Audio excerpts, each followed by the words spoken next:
Ang susunod na programa ay rated PG. Patnubay at gabay ng magulang ay kailangan sa mga batang manonood.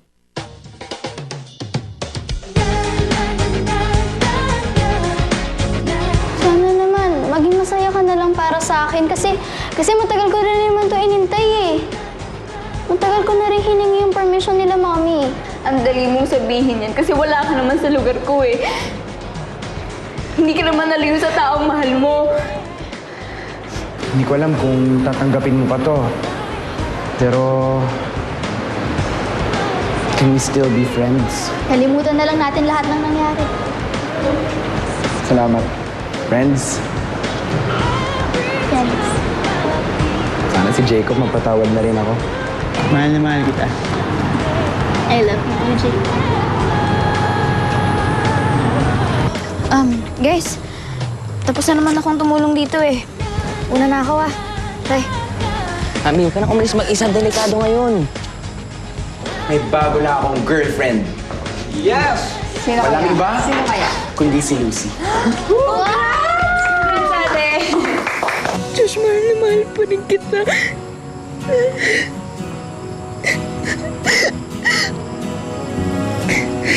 Di ba maging tayo na lang ulit?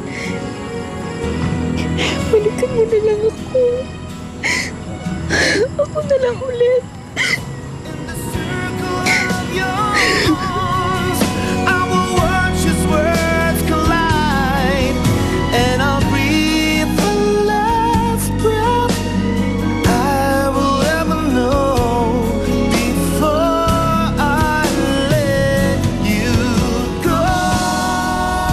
For the new it couple of Westridge, para sa Heart of Nasilik and to my beautiful Ate Lucy, wishing you all the best sa relationship niyo.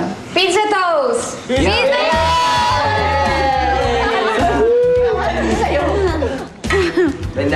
Tara pa. Parang kilala ko si Thank you for that, sis. At sa suporta niyo sa amin ni Rick. I have never been this happy. Sana pala noon pa lang nakinig na ako sa kapatid ko na sumama sa barkada niyo. Para... basta halala ko na maaga si Rick. Isa lang naman yung ibig sabihin niyan, Lucy eh. Kayo talaga ang para sa isa't isa. You may have met other people before, pero kayo talaga sa huli. I'm very happy for the both of you. Congratulations! And I have to thank you for that, Belinda. Our love story was written because of you. Diba? Oo. Aminin ko, it was not love at first sight. Si Belinda nagturo sa akin para magustuhan ka. And I thank her for that. Dahil doon, nakita ko kung gaano ka kaganda, kung gaano ka kaswerte na maging boyfriend mo. Sweet, ah. Alam nyo, siguro guys, dapat i-celebrate na rin natin yung pagiging part ni Lucy sa barkada natin. Correct. Kasi ang mahal ng kabarkada, mahal na nating lahat, di ba?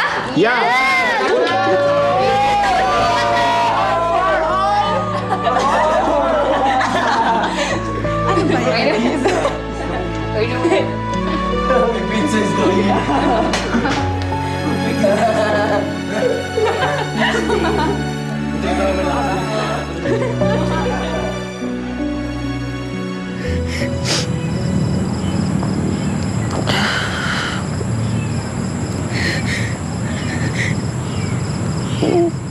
Sorry, Bambi. Sorry. I'm sorry, it's too late.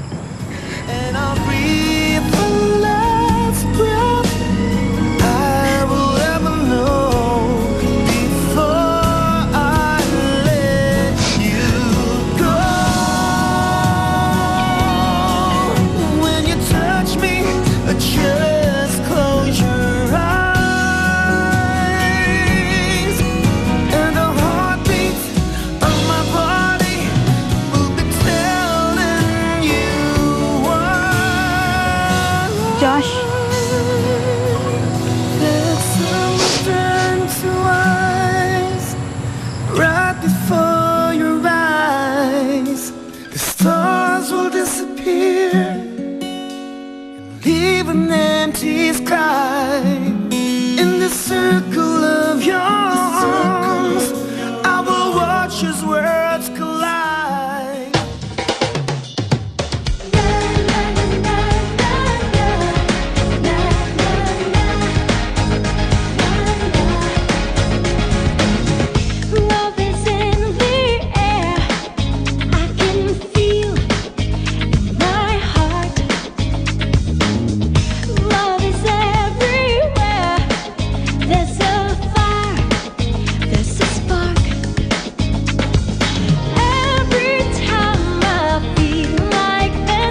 Hindi ko makontak si Belle tsaka si Jacob.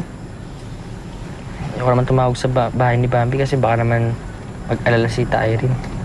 Bakit hindi mo nalang tawagan si Bambi? Sigurado ako galit siya sa akin. Baka di niya lang ako pansinin. Naiintindihan ka naman si Bambi eh.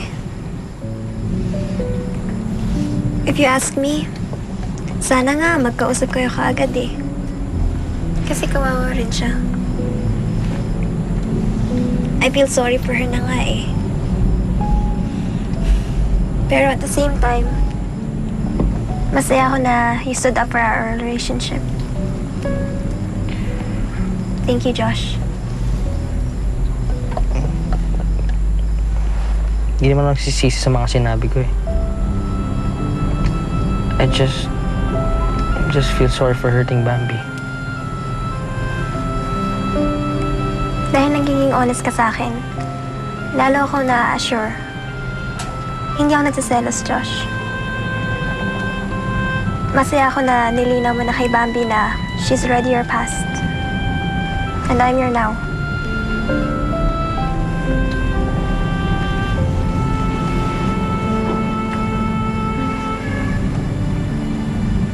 Sige na, tuwagan ko na si Bambi.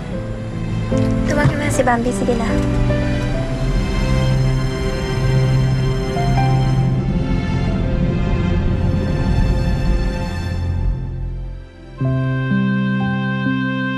Babe, ice cream. Ito din. Oh, ayan. Buti pa si Rick, may girlfriend na. Ako, SMP pa din. Kasi samahan ng malalamig ang Pasko. Alam mo parang hindi basta-basta yung pagkakaroon ng girlfriend. Kasamang responsibilidad yan. Hindi puro kiligat sa'yo. Eh bakit si Rick? Tingnan mo, walang problema. Siya pa nga yung inaalagaan ng girlfriend niya. Pero ang nakapagtataka dyan, pare ah. Anong nakain ni Rick at nagustuhan niya si Lucy? Kilala ko si Rick, pare. Hindi ganyang chick ang gusto niya. Kamingin dyan.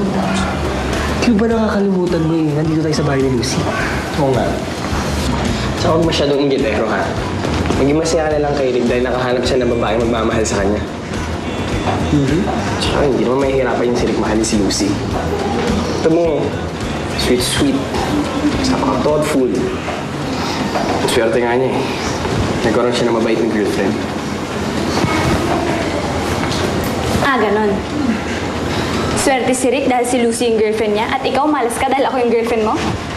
Bakit? Dahil hindi ako sweet at thoughtful? Dahil hindi kita inaalagaan? Dahil pinapahirapan kita, ha? Ganun ba? Ay, hindi naman ibig sabihin eh. Bahala. Aya! Bahala ka sa buhay mo!